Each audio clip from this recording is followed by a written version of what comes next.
주 안에 사랑하는 여러분, 오늘도 주님의 은혜와 사랑이 넘치기를 축복합니다. 아멘. 하나님의 말씀 마태복음 26장 31절 같이 읽겠습니다. 그때 예수께서 제자들에게 이르시되 오늘 밤에 너희가 다 나를 버리리라. 기록된 바 내가 목자를 치리니 양의 떼가 흩어지리라 하였느니라. 아멘. 오늘은 고난 주간에 희생을 통한 승리라는 제목으로 하나님의 말씀 나누도록 하겠습니다. 여러분, 인생을 살면서 가장 억울할 때가 언제였습니까? 원망이 되고 답답하고 그럴 때, 무시당할 때도 있었지만 말 그대로 억울한 것은 내가 아무런 잘못하지도 않았을 때 내가 죄를 덤터기 썼다고 그러죠. 그럴 때는 진짜 억울하고 울분이 솟고 그렇습니다. 제가 사랑하는 외삼촌이 한 분 계셨는데요. 지금은 소천하고 안 계시지만 제가 초등학교 때 시골에 있다가 서울에 한번 놀러 가면 외삼촌 손을 잡고 좀 이리저리 몇 군데 다녔던 기억이 나요. 그러면 그때 당시에 불씨 검문이라는 게 있었습니다. 어르신들은 아실 거예요. 예전에는 불씨로 사람을 잡고 검문을 해요. 지금은 안 됩니다. 지금은 영장이 발부되지 않으면 인권이 강화됐기 때문에 신분증을 보여주십시오 그렇게 못합니다. 최근에 법이 좀 개정이 된 걸로 알고 있는데, 근데 예전에는 이게 조폭도 많았고 좀 법치에서 멀어진 사람들도 많았기 때문에 그래서 경찰이 불신 검문이라고 했었어요. 불시에 검문을 하는 거죠. 근데 저하고 이제 외삼촌이랑 같이 걸어다니면 이제 삼촌이 이제 담배를 여기 피잖아요. 예전에는 버스에도 담배 피고 했으니까. 그러면 꼭 이 사복 경찰들이 와요. 사복 경찰들이 와서 우리 삼촌을 보면서 신분증 보여달라고 그러는 거예요. 그래서 삼촌이 신분증 보여줘요? 그러고 나서 또 이제 삼촌 얼굴 희끗 보고 또 경찰 얼굴 희끗 보고 이렇게 지나가는데 또 한 5분 10분 이제 버스 기다리면서 이제 그 시외버스 터미널에 고속버스 터미널에 가면 또 와. 다른 분이 와. 다른 분이 와가지고 우리 삼촌에게 신분증 좀 보여달라고 그러면서 이렇게 신분증이라고 이렇게 뭘 대조를 하는 거예요. 우리 삼촌, 제가 좋아하는 삼촌 얼굴로 이렇게 쳐다보면서 그때 아마 제 삼촌이 한 40대 정도로 제가 알고 있었는데 삼촌이 막 욕을 하시더라고요. 경찰 있을 때는 못하고 경찰이 가고 나서 혼자서 담배 한 대 피시면서 막 욕을 막 하시더라고요. 여러분이 잘 아는 그런 욕을 하시더라고요. 그러면서 나쁜 짓 안 했는데 인상이 좋았어요. 저처럼.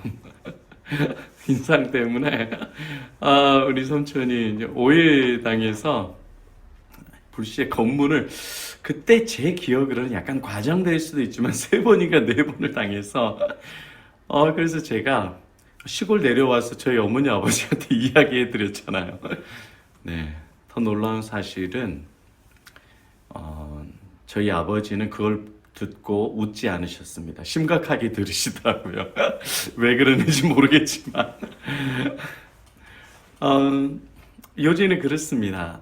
오해받고 내가 죄를 짓지도 않았고 잘못 안 했는데 오해받으면 정말 답답한 일입니다. 그렇죠? 학교에서 선생님에게 오해받거나 친구 간에 오해받거나 부모님한테도 그렇잖아요. 근데 돈 안 훔쳤는데 동생이 훔쳐갔는데 분명히 동생이 잘못했는데 동생이 없어가지고 내가 오해받아가지고 그러면 막 울분을 토합니다. 자녀들은. 내가 잘못하지 않았는데도 억울하게 내가 누명을 쓰고 죄를 뒤집어 쓰는 거는 세상에서 제일 억울하고 분한 일이죠.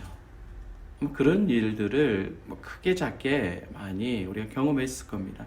근데 시민사회에서는 그런 것이 좀 덜하긴 하지만 여러분도 그런 응어리가 있는지 모르겠어요. 그런데 세상에서 가장 불행하고 인간적으로 보면 억울할 인생이 한 분 계시는데 바로 그분이 예수 그리스도이십니다. 왜냐하면 예수님은 죄가 없으셔요. 사람은 날 때 원죄를 가지고 있습니다. 아담과 하와 이후에 모두 다 죄를 다 가지고 있어요. 타락한 인간은 다 죄성을 가지고 있습니다. 그리고 말과 생각과 행동으로 범한 자범죄가 계속 있습니다. 어제 회개했는데도 오늘 또 죄 짓는 게 성도의 본질입니다. 어제 은혜 받아서 방언하고 산기도하고 금식했는데 그 이튿날 성내고 분내고 화내고 하나님을 대적하는 게 인간이에요. 그런데 예수님은 죄가 없으세요. 성령으로 잉태하셨고 그분의 본성이 하나님이시기 때문에 예수는 죄가 전혀 없으십니다. 그리고 예수님의 삶 자체가 예수님의 사생적 삶과 공생적 삶, 약 33회의 삶이 다 하나님의 영광을 위한 삶이고 자신을 위한 삶이 아니었어요. 우리를 위한 삶이었습니다. 그것도 죄인을 위한 삶이었습니다. 가난한 자, 박해받는 자, 죄에 눌린 자들을 위한 희생의 삶이었습니다. 그런데도 예수님의 그 마지막은 억울하게 대제사장들과 바리새인들과 서기관들, 유대인들에게 의하여서 십자가에 못 박혀 죽임을 당하여 했습니다. 그리고 당시에 그 로마에 의해서 합법적으로 예수님은 십자가에 정죄받아서 죽으셔야 했습니다. 그렇다고 한다면 예수님은 이 세상 인류 역사에 있어서 우주 역사에 있어서 가장 억울한 죽음입니다. 통탄할 죽음입니다. 전혀 죄가 없는 사람이 인류 아담과 하와의 죄부터 마지막 종말 때 인간이 지은 그 모든 죄까지 다 한 몸에 받은 예수님께서 그 입장이기 때문에 예수님은 가장 억울하신 분이에요. 가장 당황스러운 분이십니다. 오늘 본문에도 그런 예수님의 모습이 나옵니다. 오늘 본문 보니까 기록된 바 내가 목자를 치리니라고 말씀하고 있습니다. 목자를 치리니. 목자를 친다는 것은 누구를 친다는 거예요? 예수님을 친다는 겁니다. 아니, 여러분 생각해 보세요. 잘못은 누가 있는데요? 양들인 우리가 잘못했잖아요. 사람이 잘못했잖아요. 인간이 잘못했잖아요. 내가 죄를 범했잖아요. 그런데 왜 예수께서 아무 죄 없는 하나님의 아들 예수께서 대신 희생당하시고 대신 고통당하시고 대신 십자가에 지십니까? 목자를 치시냐고요. 하나님 아버지는 그 죄를 범한 죄인인 당사자인 나를 치셔야 돼요. 저와 여러분을 치셔야 됩니다. 지옥에 보내셔야 돼요. 그런데 하나님은 목자인 예수님을 치십니다. 예수님을 치셔서 예수님을 십자가에 못 박혀 죽이셔서 우리의 모든 죄를 다 없애주십니다. 예수님이 대신 나의 죄를 대신해서 희생해 주심으로 우리의 죄가 깨끗하게 없어지게 되는 거예요. 성경에 보면 그는 우리의 죄 때문에 우리의 연약함을 체휼하시사 주님께서 십자가에 죽으시고 채찍에 맞으신다라고 말씀하고 있습니다. 우리의 죄악으로 인하여서 우리의 허물로 인하여서 우리는 다 양 같아서 그릇 행하여 각기 제 길로 갔거늘 여호와께서는 우리 모두의 죄악을 그에게 예수 그리스도에게 담당시키셨도다. 우리의 모든 더러운 죄를 예수님께서 다 대신 지신 겁니다. 도살장에 끌려가는 어린 양과 같이 예수님께서는 순전한 어린 양으로서 나의 죄를 대신해서 십자가에 지신 거예요. 이것이 바로 목자를 치리니. 예수 자신이 십자가를 지신 겁니다. 어떤 마음으로요? 기쁜 마음으로 십자가에서 희생하시는 거예요. 내가 십자가에 달려 죽을 때에 나의 자녀들의 모든 죄가 다 없어지게 될 것이다. 지옥의 심판의 모든 권세가 다 없어지게 될 것이다. 하나님의 아들이 되고 하나님의 딸이 될 것이다. 그것을 기대하시면서 예수님께서는 기꺼이 희생하시는 겁니다. 부모가 자녀를 향한 희생도 이와 같죠. 내가 부귀 영화를 누리는 것이 아니라 내 자녀들이 내가 희생함으로 인하여서 좀 더 평안하게 행복하게 살고자 하는 마음으로 밤낮 없이 일합니다. 이 부모를 통해서 하나님의 마음을 보는 거예요, 우리는. 근데 진짜 우리의 부모 대신 우리 하나님, 우리 예수 그리스도의 그 희생으로 우리가 살아납니다. 고난주간에 우리가 기억해야 될 것은 바로 예수 그리스도의 희생입니다. 누가 배반했어요? 바로 나지요. 내가 예수를 배반한 자입니다. 누가 예수를 십자가에 못 박으소서라고 외치는 자입니까? 바로 당신이고 바로 내가 그렇습니다. 누가 예수를 팔았습니까?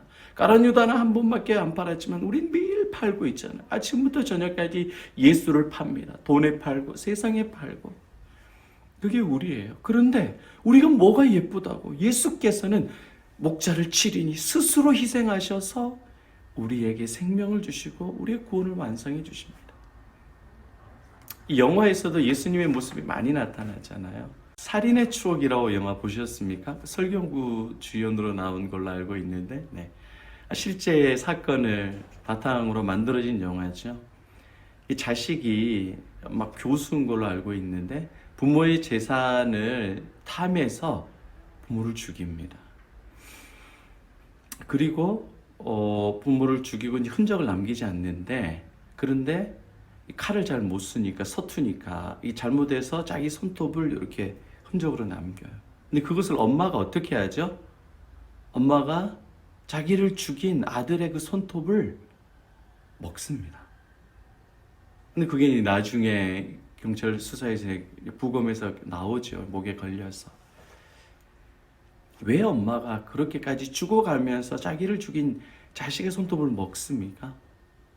이게 그렇게 자신을 희생을 해서 자식을 살리고자 하는 어미의 사랑의 마음입니다.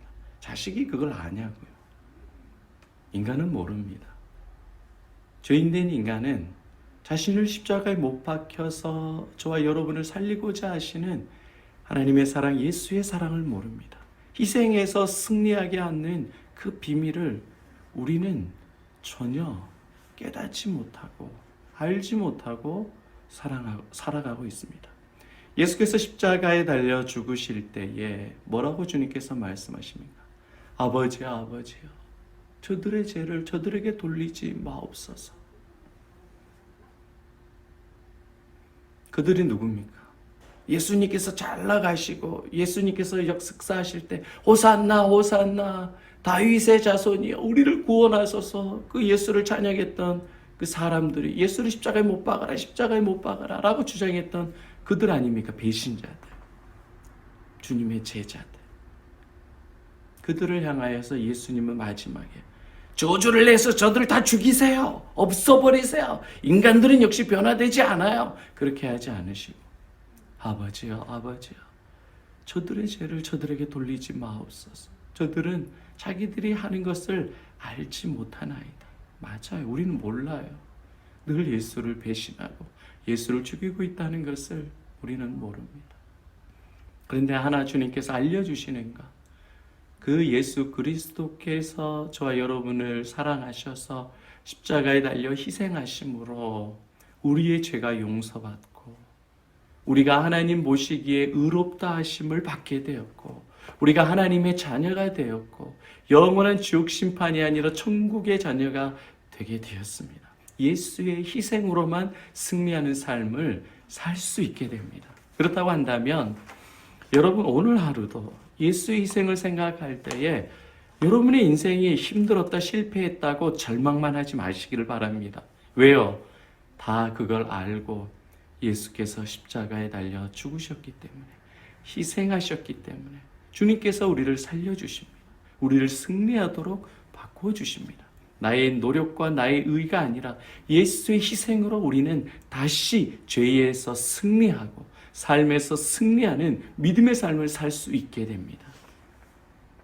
내가 목자를 치리니 나를 치지 않고 본인 자신을 치셔서 우리를 살려주시는 그날이 바로 고난주간이고 우리는 그것을 승리주간이라고 부릅니다. 왜냐? 예수께서 승리하셨기 때문에, 우리를 승리자로 만들어주셨기 때문에. 고난주간을 보내면서 예수의 희생으로 승리하신 이 기쁨과 그 은혜의 감격을 마음에 늘 묵상하시기를 바랍니다. 그래서 그 어떤 고난주간보다도 예수님으로 충만하고, 내가 맨날 희생당했다, 내가 억울하다, 답답하다 라고만 생각하지 마시고 나의 죄를 대신해서 희생당하신 예수 그리스도를 통하여서 여러분의 과거의 상처와 아픔들까지 다 씻어지고 여러분의 미래를 예수로 기대하게 되는 승리의 인생 되시기를 축복합니다. 아멘. 이 찬양 같이 나누고 싶은데요. 모든 능력과 모든 권세, 이 세상 모든 것보다 뛰어난 이름 예수 그리스도, 십자가 고통당하사, 이 찬양의 가사를 깊게 묵상하면서 날 대신해서 희생하시고 나에게 승리를 주신 예수의 은혜와 사랑이 저희 여러분 가운데 넘치기를 축복합니다. 아멘.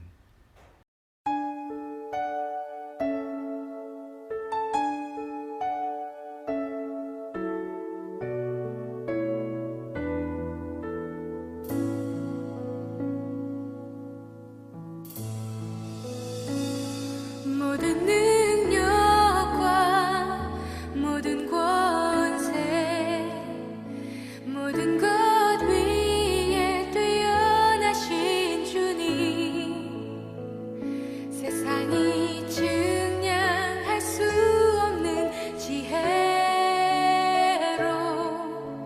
모든 만물 창조하셨네. 모든 나라와 모든 보좌, 이 세상 모든 경이로움보다, 이 세상 모든 값진 보물보다 더욱 귀하신 나의 주님.